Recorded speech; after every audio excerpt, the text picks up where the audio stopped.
C'est l'affaire dont tout le monde parle. Le 14 avril, 168 kg de cocaïne sont retrouvés dans un hôtel de passe d'Abidjan. Une semaine plus tard, 2,59 tonnes sont interceptées dans le port de San Pedro, le deuxième du pays, un record pour la Côte d'Ivoire.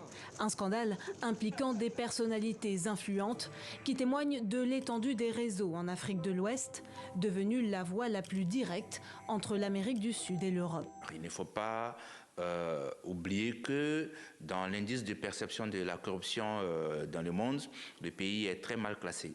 Pour les cas les plus récents, à savoir les arrestations liées au trafic de drogue à San Pedro et à Abidjan, on s'est rendu compte que de nombreux hauts fonctionnaires étaient impliqués dans le réseau de trafic de drogue.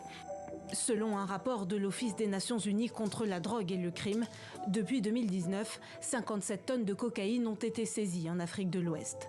L'OCDE estime que ce trafic pèse plus de 3 milliards de dollars.